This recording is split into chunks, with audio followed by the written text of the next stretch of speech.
Hi, I'm John with CryptoHost. Today we're going to go over how to set up a web server on your Mac at home. You might want to do this if you need a development server but don't have the budget to lease one or search other options. Maybe you don't want to build a specific server for this. I can show you how it's very simple to do it from either your desktop or your laptop, basically any Mac computer running OS X. Now the software we're going to use for this is called MAMP. That's M-A-M-P. Instead of going through and installing each component separately, it's going to take care of it for us.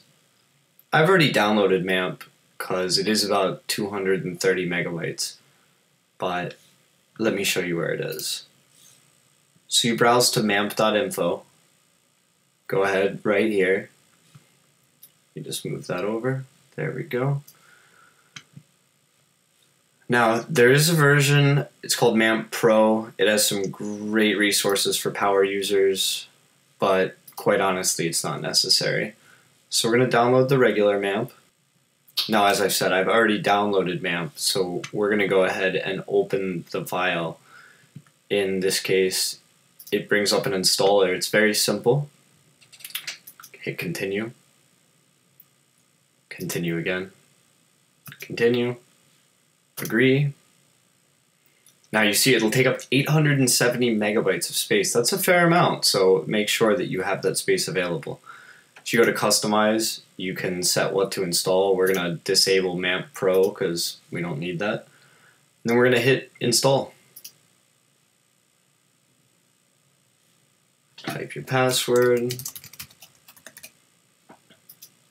What's great about having a development server, or in this case, a server running on your home computer, is you can test out changes for your website that you might never do otherwise. Or maybe it's something that's not ready for the prime time. Every single update you make should be tested on a development server before you go live. In this case, we've installed that right on our computer. So let's go ahead, hit close, and now we're going to open the software. It's going to show up as MAMP under your applications. Click on that. Open MAMP again. Now you go over to Preferences, make sure everything's set up right. We're going to change Apache port to 80. Now the reason I'm changing Apache port to 80 is it's going to make it as much like a regular production server as possible. You do, however, want to make sure that this computer is behind a firewall. Most home routers will take care of that, but you don't want it to be facing the public internet. I wouldn't consider this setup particularly secure, and if you really want to be safe, you might want to configure the firewall on your computer itself to block port 80 to anything else on the network. So that covers ports. Go over to PHP.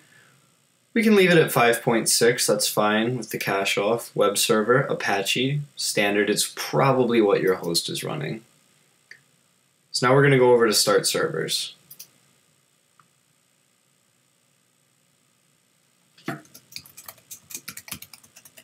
Again, you may be prompted to enter your password. And just like that, you have your own server running on your computer. You can verify that it's working by heading to localhost on your browser. And there you are. There's nothing there, but it is running, you can tell. I'm going to go back to MAMP real quick. Head over to Preferences. Now this is where you set your document root. So we can put whatever we need right in here.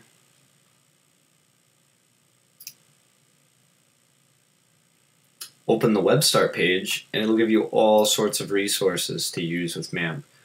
This is all running on your home computer. As you can see, it comes installed with PHP, MySQL, pretty much everything you could need.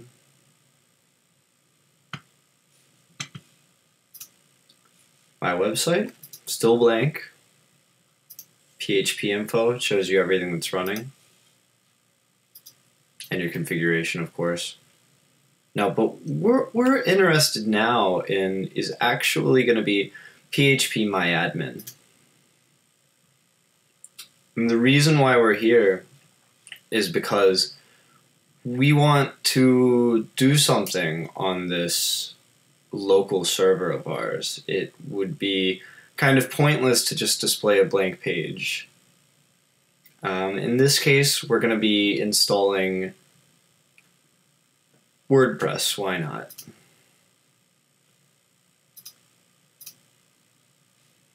I'm going to create a new database. It's going to be create WordPress collation UTF-8 Unicode. Create. So we've already created a database. We've loaded up our web server. We're really moving along pretty quickly. Now let's go to users and create a user for this. I'm going to add the user. Let's call it create_WordPress. For host, local only. Once again, we don't want anyone really connecting to any of this, and you should probably check out your firewall.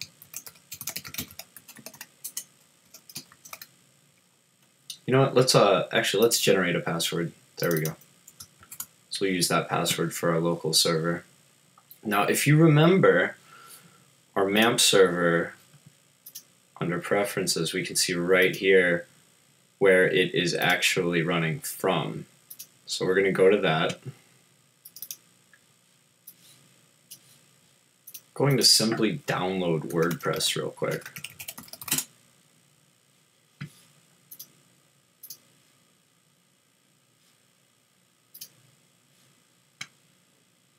Now, you could obviously use this service to test out the latest WordPress. In this case, we're just going to put WordPress in here to show that it works. Now, we're going to take all these WordPress files and we're going to put them in the document root of our server. Now, if I go back to our localhost index, I see that we have the start of an install screen, essentially. Okay, so it says we need all this database info. Well, luckily, we just created this, and we are going to finalize this user after we copy and paste it all in here. So our database and our username are the same, if you remember. Our password's still sitting right here because we haven't saved it yet. We're going to copy and paste that over into password. And our host is localhost, and we can leave the table prefix the same. So let's go ahead and save this user. And we're going to have to grant it privileges.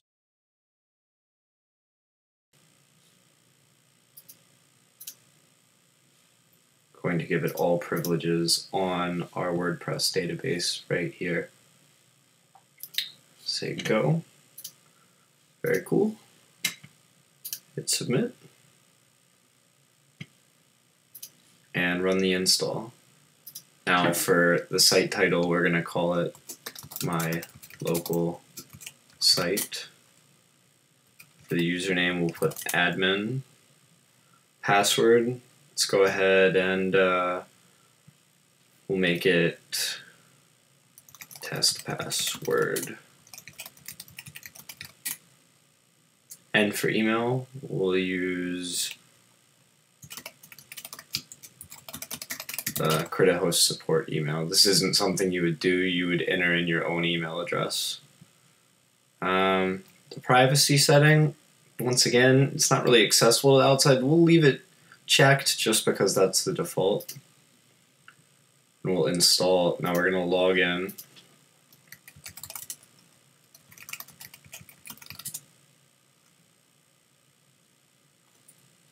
And as you can see, we're already running WordPress on our local site, on our local server. Now, this is kind of amazing. In just a few minutes, we were able to go from nothing to a fully featured web server. Now, MAMP Pro offers features like virtual hosts and other options. You're not going to get those with the standard version, but once again, this is free. So let's see. Let's check out what we can do. We can go over to themes, change the theme up. Let's add a new theme. Featured. I like this analytical light theme, so let's install it real quick.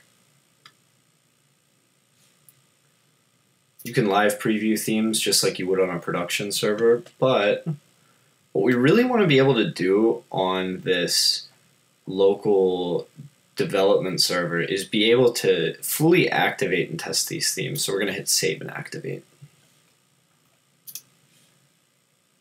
And there you are. We now have a fully functional web server on our desktop or laptop. We have WordPress installed with a new theme. This could be any theme you want. And we're operational.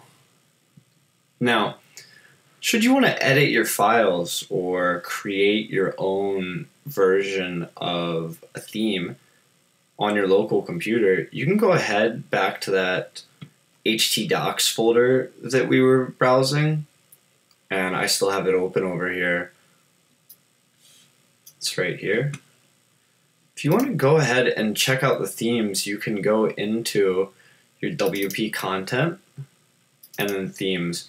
Now you see we have all the defaults that came with WordPress 2015, 2014, 2013, and your index.php, which is just there to keep the folder from showing up.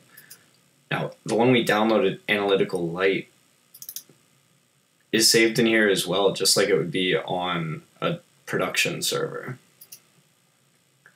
And you can edit these files and changes will show up live. So let's open, let's see.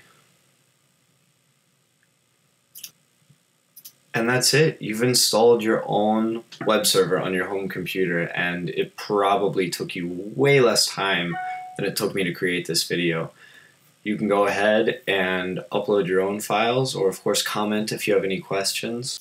I hope this tutorial was helpful for you, and thank you for watching.